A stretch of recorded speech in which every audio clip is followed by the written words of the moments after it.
दोस्तों नमस्कार। आज एक इम्पोर्टेंट विषय आपके सामने डिस्कस करने वाला हूं, जो हिंदुस्तान की पॉलिटिक्स और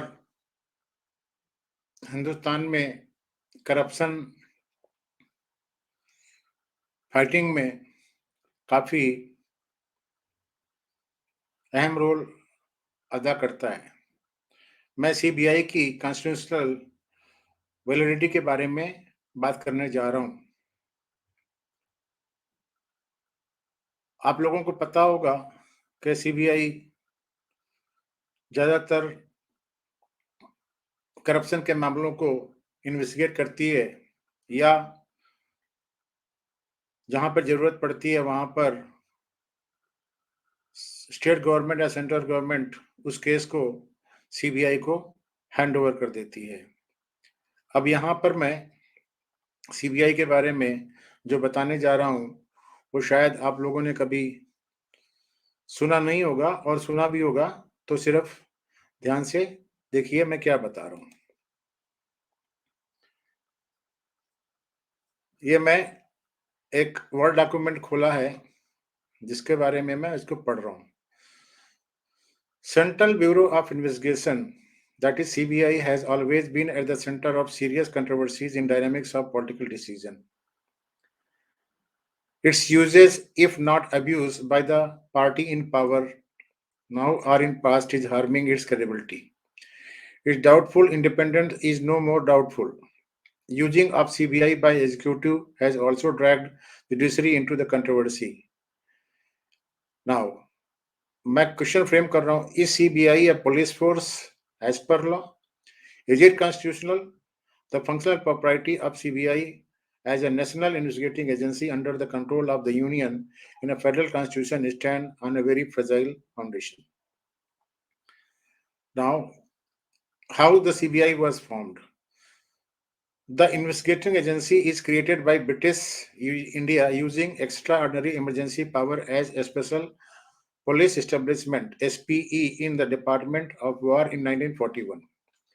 An ordinance SPE, a special police establishment in bracket War Department, conferring emergency power upon Viceroy and Governor General of India, Lord Lillingthow, under the India and Burma Emergency Provision Act 1940 was passed on June 27, 1940 by British Parliament. As the World War II was ending, the emergency was repealed by His Majesty Order from April 1, 1946, followed by a promulgation of another ordinance, SPE War Department Ordinance, on September 25, 1946, which on October 1, 1946 was replaced by Delhi Special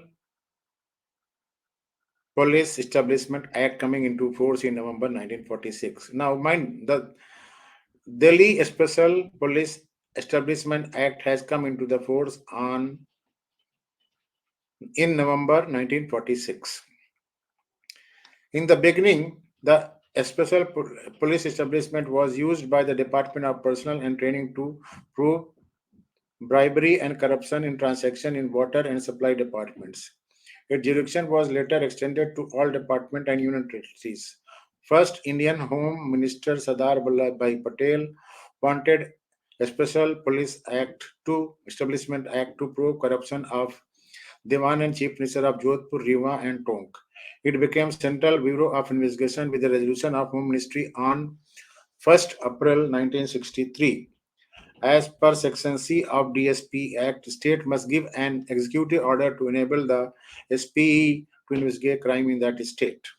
Thus, CBI can investigate a crime in central government department and within union territories. B, as per the direction of the High Court and Supreme Court.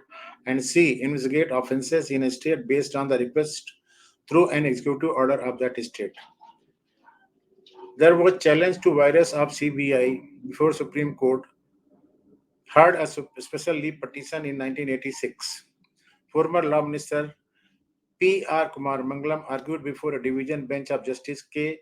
Ramaswamy and N. Venkatachalaya, who dismissed the matter in limine, leaving the substantive question of law unanswered.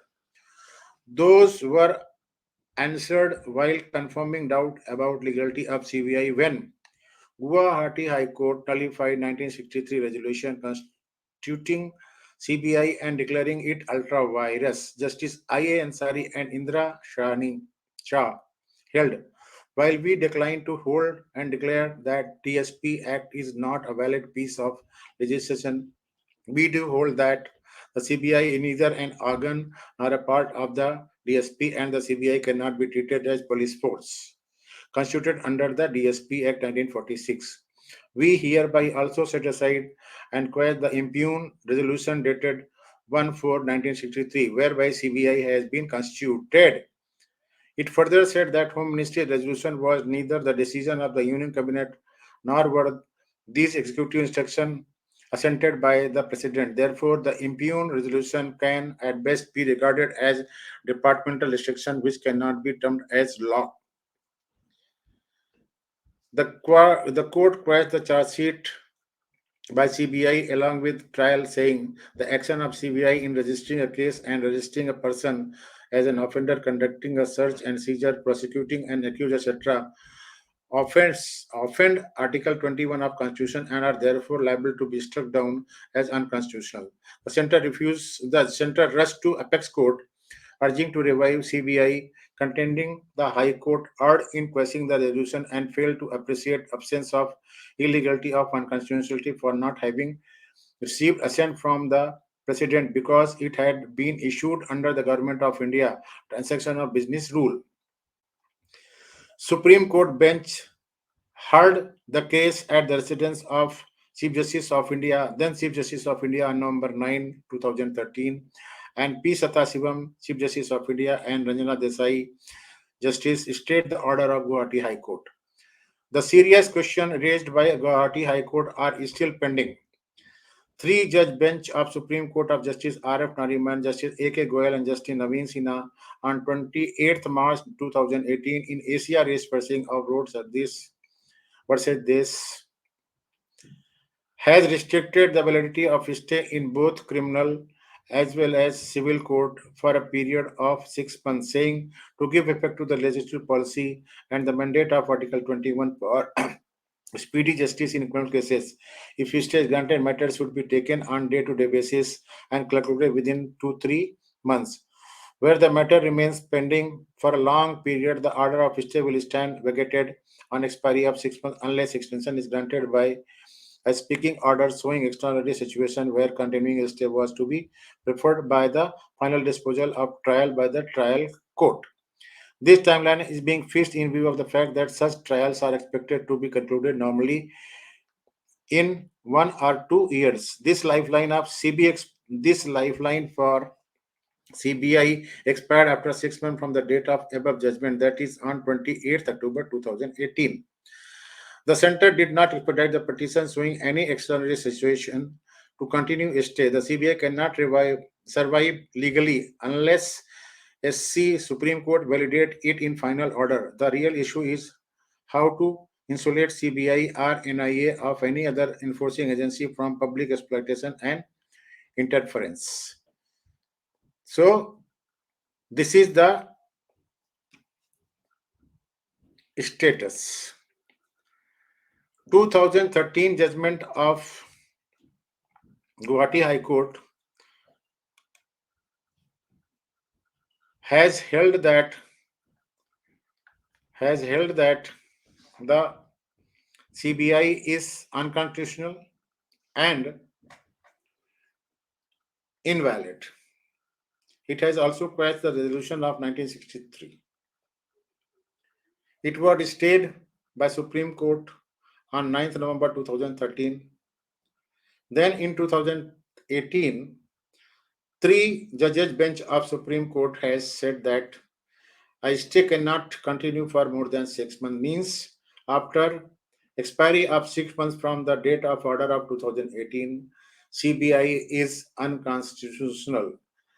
This was small video which I wanted to make for the common knowledge of the public so that anybody facing CBI inquiry may challenge it in proper court of law. If CBI books a case, then the first ground of attack should be that CBI itself is unconstitutional.